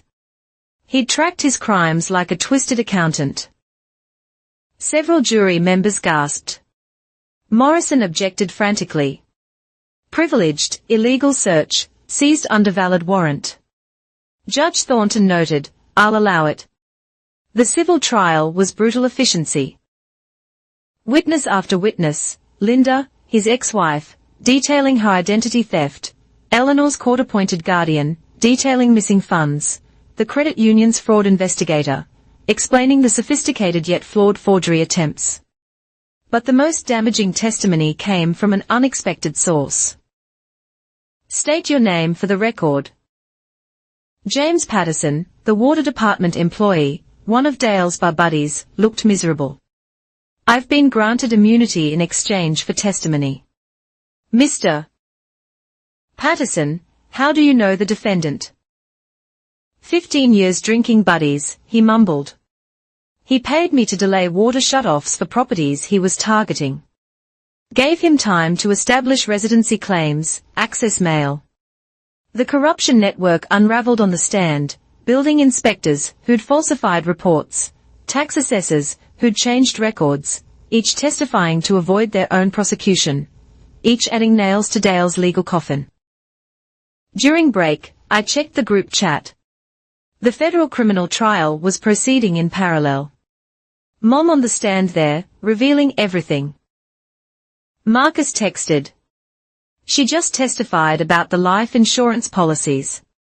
Says Dale talked about accidents all the time. The jury looked sick. We reconvened for the afternoon session. Dale's defense was desperate, claiming I'd given him permission, that the signatures were real, that this was all a misunderstanding. Then David played the audio from that night. Dale's voice filled the courtroom. You'll sign it one way or another. The sound of my arm being twisted, my scream. Mom's cold, you brought this on yourself. Juror number 3 was crying. Juror number 7 looked at Dale with undisguised disgust. Your witness, David told Morrison. Cross-examination was pathetic. Morrison tried painting me as vindictive, opportunistic, mentally unstable. Each attempt backfired. Isn't it true you're seeking monetary damages? Yes, I replied. He stole my identity and tried to destroy my credit. So, this is about money. This is about justice. The money is just returning what was stolen. You lived in his house rent-free. Objection, David stood. Counsel is testifying. Ms. Blake has provided bank records showing monthly rent payments. Sustained, Judge Thornton said sharply. Mr. Morrison, stick to facts and evidence. The civil trial's most dramatic moment came when Dale took the stand in his own defense. Against his lawyer's advice, he thought he could charm the jury. She's always been dramatic, Dale insisted. Making things up for attention, just like when she claimed. Mr. Mercer, Judge Thornton interrupted. Answer only the question asked. David's cross was surgical. Mr. Mercer, is this your signature on the loan application? I don't recall. You don't recall signing a $30,000 loan? Maybe. I signed lots of things, but you specifically recall Ms. Blake being dramatic. Dale flushed. That's different. Is it? David pressed. You can't remember major financial documents, but clearly remember perceived personality traits. David projected the metadata analysis. This document was created on your laptop, your IP address, your email account. I still don't recall. Someone else could have used your password-protected laptop in your house at 3 a.m. while you were home. Dale's composure cracked. She made me do it. Living there, taking money, acting all high and mighty with her tech job. Someone needed to teach her a lesson. His lawyer frantically objected. Too late. Dale had essentially confessed. Meanwhile, updates from federal court painted an equally grim picture. Mom testified for 6 hours, detailing every scheme, every victim, every plan. She'd worn a wire for 2 weeks before her arrest, catching Dale's associates discussing their network. Ava messaged, Fed prosecutor says it's the largest family fraud ring they've prosecuted. Dale's looking at 20, 40 years. Back in civil court, closing arguments began. Morrison went first, painting Dale as misunderstood, desperate, pushed to mistakes by family dysfunction. The jury looked unmoved. David stood for our closing. Ladies and gentlemen, you've seen the evidence. Not mistakes, calculated crimes, not misunderstandings, deliberate theft. The defendant kept records of his victims like trophies. He forged signatures with technology and malice. When confronted, he resorted to violence. He projected the victim list, 47 people, elderly, relatives, people who trusted him. Ms. Blake had the courage to stop him. Don't let her stand alone. The jury deliberated for 2 hours, swift for a complex case. We stood for the verdict. On the count of identity theft, we find the defendant liable. On the count of fraud, we find the defendant liable. On the count of defamation, we find the defendant liable. Each liable hit Dale like a physical blow, but the damages announcement was the real devastation. We award compensatory damages of $118,000 for financial losses. We award $500,000 for emotional distress, damage to reputation, and suffering. We further award punitive damages of $2.5 million to deter such conduct. $3.1 million. Dale sagged in his chair. Judge Thornton wasn't finished. Mr. Mercer, this court also issues a permanent injunction. You are forbidden from contacting Ms. Blake or any plaintiff. You are forbidden from accessing their financial information. You are required to provide all passwords and documentation for any accounts opened in victims' names. Violation will result in immediate imprisonment. Court adjourned. Dale was led away. Civil trial complete, but the federal criminal trial was still ongoing. He faced decades in prison, plus millions in restitution. In the hallway, other victims hugged me. Linda whispered, "Thank you," through tears. Eleanor's court-appointed guardian shook my hand. The cousin with dementia's family told me I'd saved others from Dale's exploitation. David grinned. Civil verdict will likely be tripled once federal charges convict. Insurance companies will sue him separately. He'll never financially recover. What about Mom? Pled down to conspiracy and accessory charges. 5 to 7 years out in 3 with good behavior. She'll be a felon, though. No financial services job. No bonding. No trust positions. Fitting punishment for someone who betrayed every trust. My phone buzzed. Paula Winters had posted in the chat, "Justice served. Marin 1, Evil 0. Marcus added, "Civil trial done. Federal verdict expected tomorrow." Family dinner still on for Sunday, celebration edition. As we left the courthouse, local news waited. I'd prepared a statement. Today's verdict shows that family abuse, financial, physical, emotional, won't be tolerated or hidden. Document everything. Speak up. You're not alone. That night, back at Ava's, we ordered pizza and watched the news coverage. Dale's associates were being arrested on RICO charges. The corruption network was collapsing. My testimony had started an avalanche. You know, the house is being seized, right? Ava said proceeds of crime. After restitution, victims get compensated from the sale. I hadn't been back since retrieving my belongings. Didn't need to. That wasn't home anymore. Let someone else make memories there, I said. Real ones, not built on lies. Tomorrow would bring the federal verdict, likely decades of imprisonment for Dale. Mom would serve her time, then emerge to find her life destroyed by her own choices. But tonight, I sat safe in my chosen family's home, vindicated by 12 strangers who saw the truth. Dale thought he could break me that snowy night. Instead, he'd forged something stronger, a survivor with receipts. The federal courtroom was packed for verdict day. Press filled the back rows. Dale's case had become national news, a cautionary tale of family fraud spiraling into organized crime. I sat with the other key witnesses. My reconstructed evidence files were in boxes beside the prosecution table.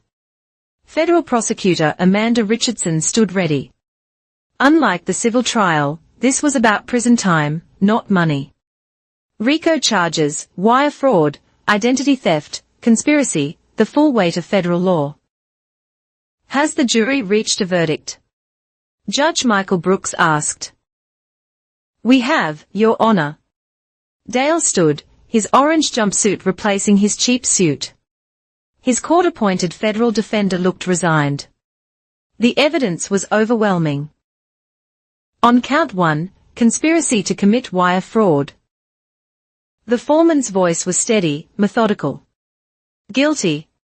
Guilty. Guilty. 47 counts. Each one landing like a hammer blow. Dale gripped the defense table. Knuckles white. But the bombshell was yet to come. Your Honor, Prosecutor Richardson announced, before sentencing, would like to present newly discovered evidence retrieved from encrypted files on the defendant's devices. Judge Brooks frowned. This is highly irregular. The evidence directly impacts sentencing guidelines and reveals additional victims, Richardson stated. Defense has been notified. The judge allowed it.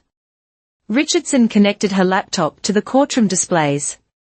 My stomach turned as I recognized the file structure.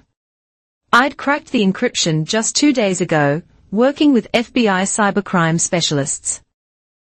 These are communications between Dale Mercer and his network, Richardson explained, discussing what they called permanent solutions to their victim problem.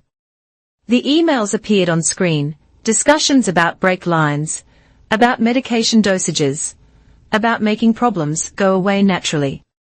Rebecca's name featured prominently, dated a week before her fatal crash. The courtroom erupted. Judge Brooks hammered for order.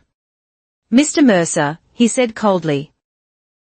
These communications suggest conspiracy to commit murder. While you're not charged with that today, I'll be referring this to homicide investigators immediately. Dale's lawyer tried damage control. Your Honor, these are hypothetical discussions taken out of context. Hypothetical. Richardson pulled up another email.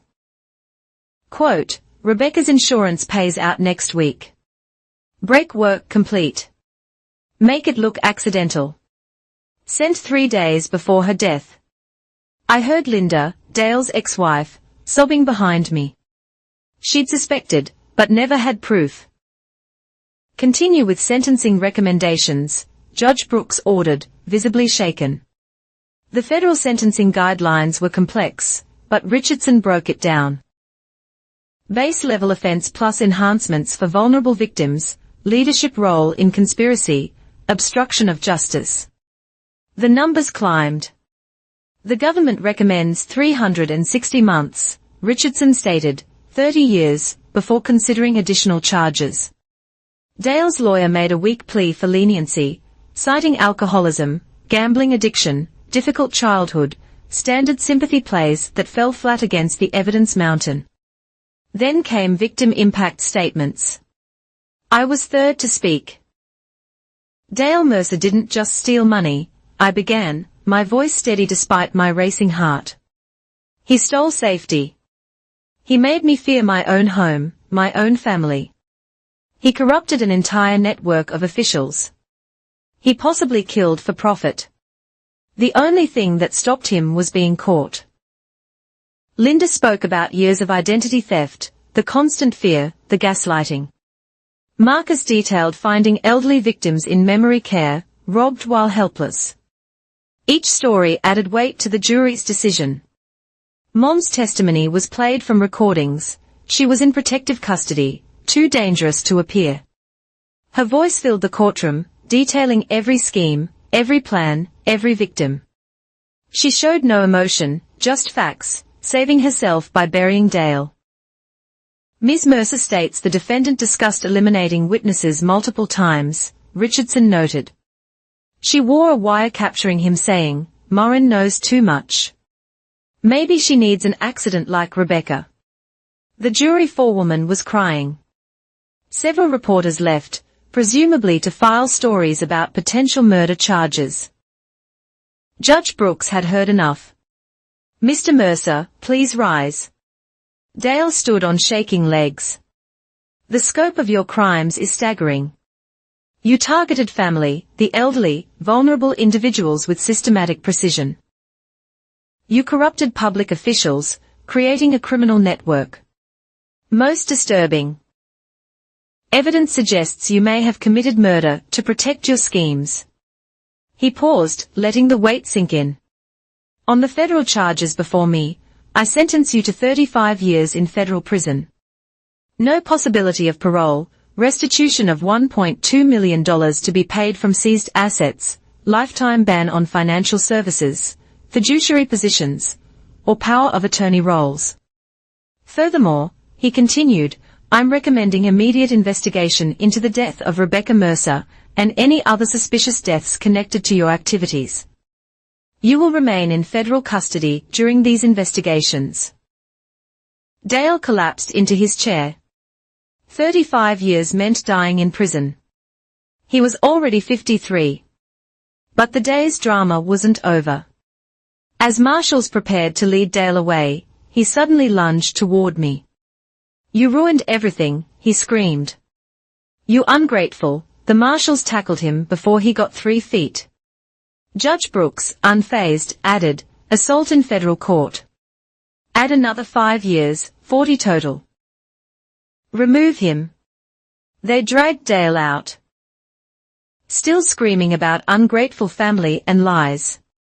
The courtroom slowly emptied, reporters rushing to file stories. In the hallway, Richardson approached me.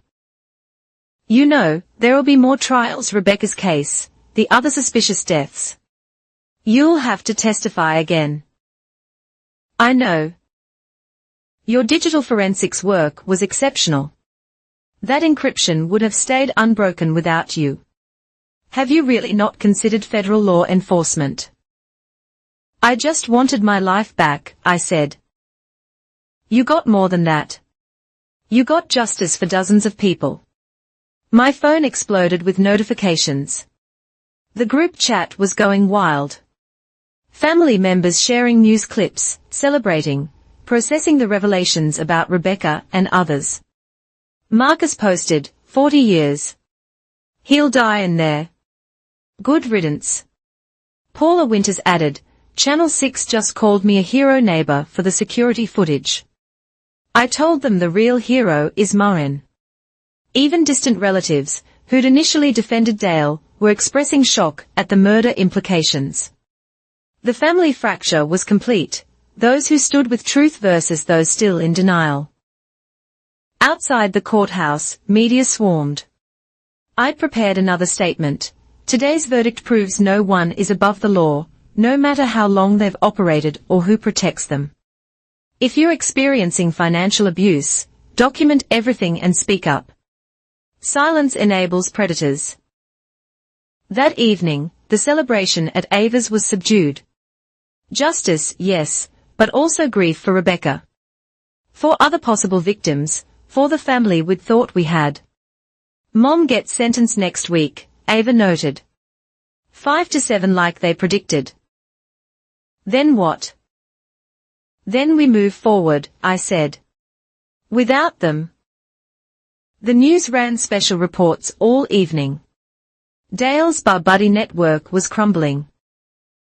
Patterson got 2 years. The others similar. The corruption went deep, but was finally being cleaned out. My work phone rang. My boss from Northbridge Dynamics. Blake, you watching the news?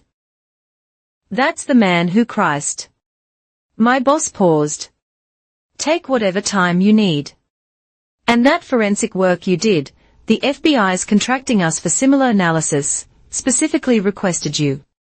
A future building from ashes. Late that night, I found an email from an unexpected source. Jennifer Patterson, whose ex-husband was one of Dale's network. Ms. Blake, thank you. You did what none of us could alone. My ex is finally facing consequences. My kids are safe. You saved lives, literally. Rebecca wasn't the only one in danger.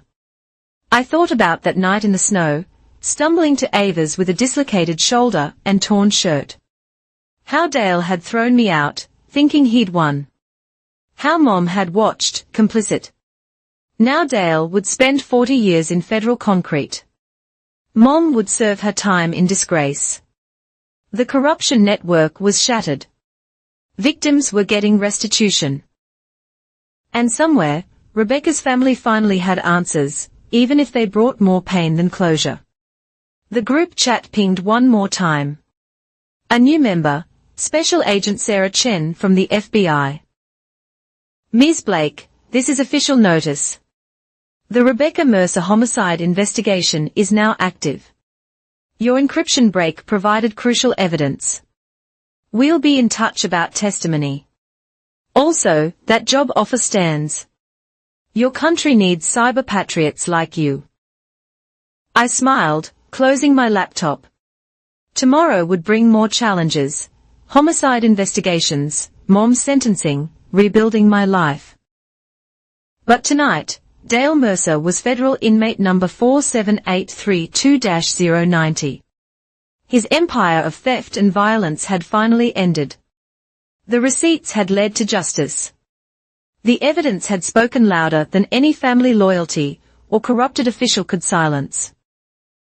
You're thinking about the FBI offer, Ava said, not asking. Maybe, I admitted. After everything settles, after Rebecca gets justice, too. Dad would be proud, she said simply. You fought back the right way, with truth. I looked at the evidence boxes filled with documents that had changed everything. Each receipt, each timestamp, each piece of metadata had built an unstoppable case. Dale had taught me to document everything. It was the last mistake he'd ever make. 1 week after Dale's federal conviction, we gathered in Harbour County Superior Court for Mom's sentencing. She looked smaller in her orange jumpsuit, hair grey at the roots without her salon visits. Her lawyer, a tired public defender, had negotiated her plea deal, 5 to 7 years in exchange for full cooperation. Judge Catherine Morrison presided, reviewing the case files with obvious distaste. Ms. Mercer, you've pleaded guilty to conspiracy to commit wire fraud, accessory to identity theft, and attempted witness tampering. Do you have anything to say before sentencing? Mom stood slowly, hands cuffed in front. For the first time since this began, she looked directly at me. I was trying to protect my family, she said, her voice flat. Everything I did was for. Stop, Judge Morrison's voice cut like steel. I reviewed your communications with Dale Mercer. You discussed removing problems. You knew about forged signatures. You watched your daughter be assaulted and told her she deserved it. Don't insult this court with false nobility. The prosecutor, Janet Williams, stood. Your Honor, while Ms. Mercer has cooperated, her testimony reveals calculated participation. She provided personal information about victims, helped plan timing, and actively concealed crimes. We recommend the full 7 years. Mom's lawyer made weak arguments about coercion, about Dale's controlling nature. They rang hollow against the evidence, emails where Mom suggested targets, recordings where she laughed about easy marks. Then came my turn to speak. Your Honor, I began, facing the judge, not Mom. Vivian Mercer was supposed to protect me. Instead, she enabled systematic abuse. She chose Dale and money over her daughter's safety. I request maximum sentencing, not for vengeance, but to prevent her from enabling future predators. Mom's composure cracked. Marin, baby, please don't. I finally looked at her. You lost the right to call me that when you watched him hurt me and said I deserved it. Judge Morrison nodded. Ms. Mercer. This court sentences you to 7 years in state prison. Upon release, you will have lifetime prohibition from financial services, caregiving positions, or any fiduciary role. Restitution to be determined pending outcome of civil asset forfeiture. They led Mom away. She tried to catch my eye one last time, mouthing, "I'm sorry." Too little, too late. In the hallway, Detective Maddox waited with Agent Richardson, ready for the big finale. Today was the day, execution of asset forfeiture orders. Every property, account, and item purchased with stolen funds would be seized. Dale and Mom's house, his trucks, her jewelry, even the furniture bought with victims' money. A convoy of law enforcement vehicles followed us to the house, FBI, state police, county sheriffs, all coordinating to dismantle Dale's empire in one sweep. News vans trailed behind. The story was still captivating audiences. The house looked different in daylight without snow. Smaller, shabbier, ordinary evil hiding behind suburban normal. Yellow tape still crossed the door from the evidence search. Today, that would be replaced with federal seizure notices. Ms. Blake. As lead victim, you have the right of first inspection, Agent Richardson said. Anything with sentimental value can be petitioned for return. I almost laughed. Sentimental value. In this house of lies, but I went in wearing gloves, accompanied by agents. The living room where Dale had thrown my things, the kitchen where Mom had turned away, the stairs where my shoulder had dislocated. In my old room, now thoroughly searched, I found one thing worth saving, a photo album from before Dale. When Dad was alive, pictures of actual happiness before everything went wrong. I took it. That's all? Maddox asked. That's all that matters. The seizure team worked with efficient precision. Electronics, documents, furniture, all tagged, photographed, removed. The house would be sold. Proceeds going to the Victim Restitution Fund. In Dale's office, they found more evidence, hidden compartments with cash, burner phones, fake IDs, a laptop with encrypted partitions the FBI was still cracking. Each discovery added to potential charges. Look at this, an agent called from the garage. Behind a false panel, neat stacks of documents, powers of attorney, life insurance policies, wills, all forged, waiting to be deployed. Dale had been planning expansion. My phone buzzed. Marcus in the group chat. Local news just announced 3 more arrests from Dale's network. The dominoes keep falling. By afternoon, the house was stripped bare. Seized vehicles lined the driveway. Neighbors watched from windows, some filming as Dale's material life disappeared into evidence trucks. Paula Winters approached with a steaming mug. Thought you might need coffee. How are you holding up? Better than I expected, I admitted. It's just stuff. He valued things over people. Fitting that he loses both. She squeezed my good shoulder. The neighborhood association voted. We are installing a memorial bench for Rebecca at the park. Would you speak at the dedication? Of course. As sunset approached, workers bolted federal seizure notices to every door. The house would sit empty until auction, a monument to greed's consequences. Back at Ava's, we watched the evening news coverage. The anchor called it the largest family fraud case in state history. They showed Dale's perp walk, Mom's sentencing, the asset seizure. Then came the update everyone waited for. Federal prosecutors announced today that Dale Mercer will face additional charges for conspiracy to commit murder in the death of Rebecca Mercer. Trial date pending. He'll never see freedom, Ava said quietly. 40 years plus murder charges he's done. The group chat had evolved into something beautiful, a support network for financial abuse victims. We'd created resource guides, contact lists for lawyers, tips for documentation. What started as family drama became a movement. That evening, my laptop chimed with an encrypted email. Agent Chen from the FBI. Miss Blake, the cyber forensics position is yours whenever you're ready. Your work on the Mercer case has been instrumental. We need analysts who understand both technology and human impact. Also, confidentially, we've uncovered evidence of similar fraud rings in 3 other states. Your documentation methods would be invaluable in building cases. The offer stands indefinitely. Your country and future victims need your skills. Agent S. Chen.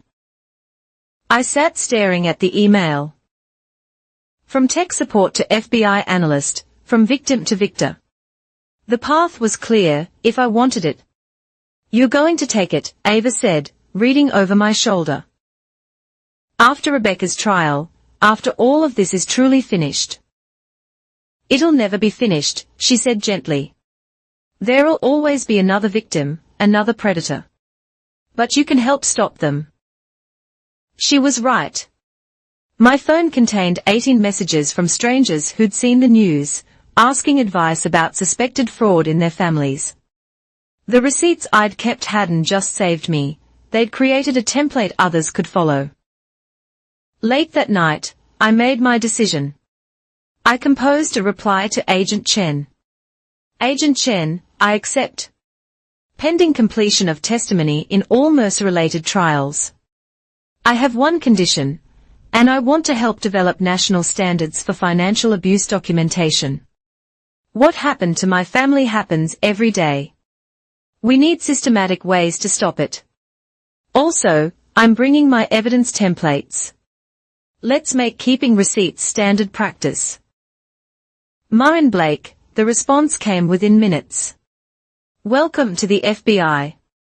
Special Agent Trainee Blake. Your first assignment, after training, help us build the Financial Crimes Victim Resource Database. Your templates will be the foundation. Agent S. Chen. I closed the laptop and pulled out the photo album I'd saved. Pictures of Dad teaching me to ride a bike. Of family dinners before Dale, of a time when home meant safety. Tomorrow, the sealed house would stand empty. Awaiting auction. Mom would begin serving her 7 years. Dale would rot in federal prison while murder charges built against him. The network of corruption would continue unraveling. But tonight, I sat in my chosen sister's home, employed by the FBI, surrounded by evidence that truth beats blood. The girl who'd stumbled through snow with a dislocated shoulder had become the woman who brought down a criminal empire. All because I'd kept the receipts. My phone buzzed one last time. Linda, Dale's ex-wife. Thank you for what you couldn't know you were doing. Rebecca can rest now. We all can. You gave us peace. I set the phone aside and looked at the photo album one more time. Dad would have been proud, not of the revenge, but of the justice, of choosing right over easy, of protecting others from predators. No more victims, I whispered to his photo. I promise. Outside, snow began falling again, gentler than that February night, but I was warm, safe, and ready for whatever came next. The receipts had done their job. Now it was time to help others build their own paper trail to justice. The courtroom was silent as I stepped down from the witness stand. 6 months had passed since Dale's federal conviction, and now we were here for the final act, his murder trial for Rebecca's death. My testimony about the encrypted files had just connected the last dots. The prosecutor held up the mechanic's report. Brake lines professionally cut. Insurance payout 3 days after death. Defendant's own words, make it look accidental. Dale sat slumped at the defense table, his orange jumpsuit hanging loose on his diminished frame. Prison had aged him 20 years in 6 months.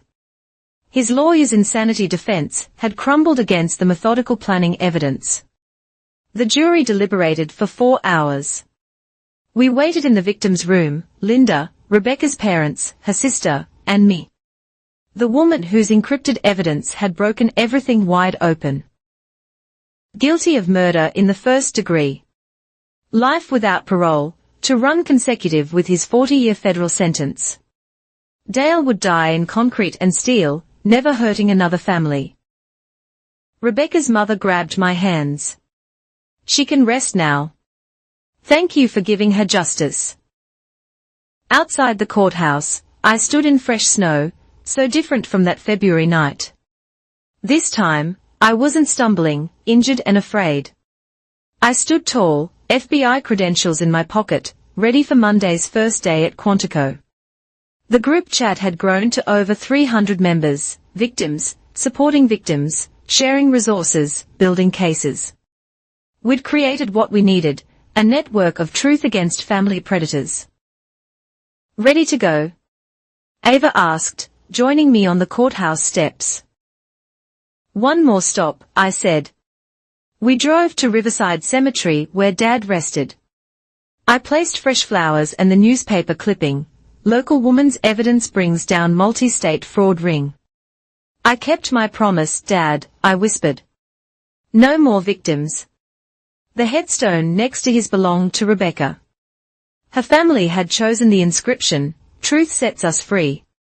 I placed flowers there, too, for the cousin whose death had helped expose everything.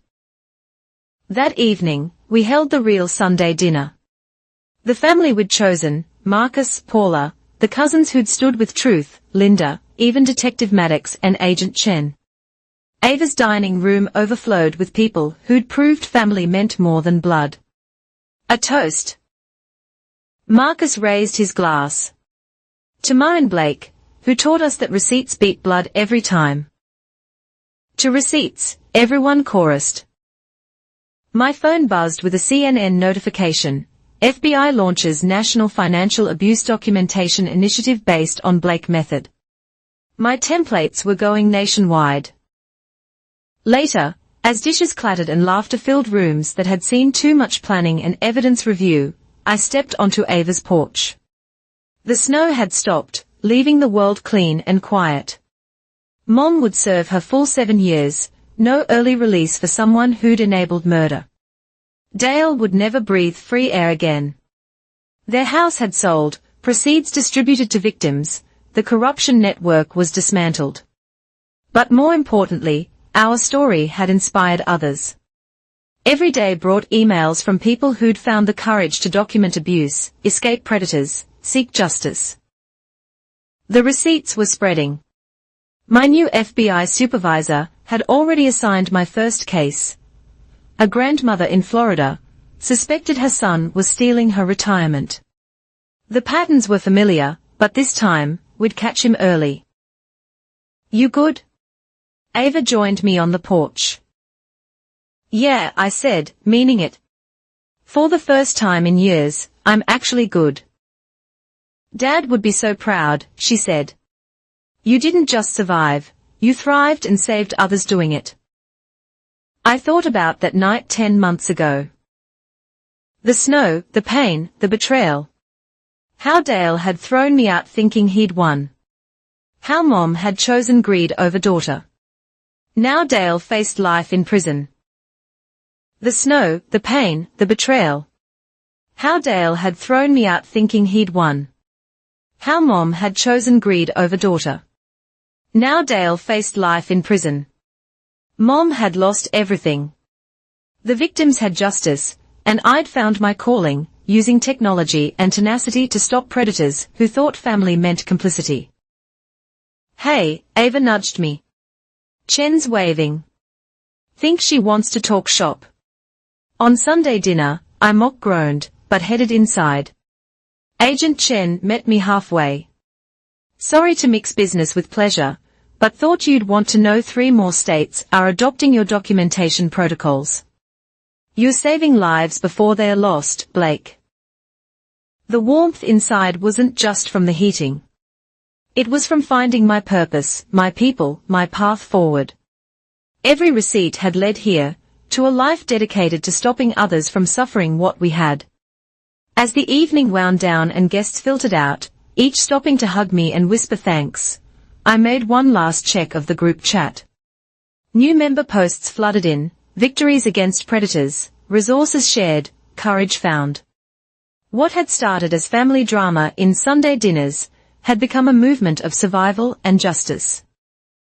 The final message of the night came from an unknown number. I almost didn't read it, but the preview caught my eye. Ms. Blake, my name is Anna. I've been documenting my husband's fraud for 3 months using your template. Tomorrow I go to the FBI. Thank you for showing me it's possible. Thank you for the receipts. I smiled, pocketing my phone. Tomorrow, I'd start FBI training. Tomorrow there'd be new cases, new predators to stop, new victims to save. But tonight, surrounded by chosen family in a warm house, I was exactly where I belonged. No longer the girl who'd been thrown into the snow, now the woman who'd used that snow to preserve evidence, build a case, and bring down an empire. Dale had been wrong about one thing: family does protect family. Real family protects each other from predators, with documentation, courage, and receipts for everything. The snow outside continued falling softly, covering the past in clean white, but underneath, the evidence remained, permanent and undeniable. And I'd keep adding to it, one saved victim at a time. Some stories end with the villain's defeat. Mine began there, with a new badge, a national platform, and the knowledge that every receipt saved could save a life. Dale thought he'd taught me a lesson that snowy night. He had, just not the one he'd intended. Always keep the receipts. They'll save you and everyone who comes after. I'd love to know where you're listening from. Please share in the comments below so we can connect and discuss your thoughts on Murren's journey. If this story resonated with you, please subscribe to the channel and hit the like button. And if you want more people to hear this important story about standing up against family abuse, please hit that hype button to help spread the word. Your support means everything. Until next time, remember, always keep your receipts.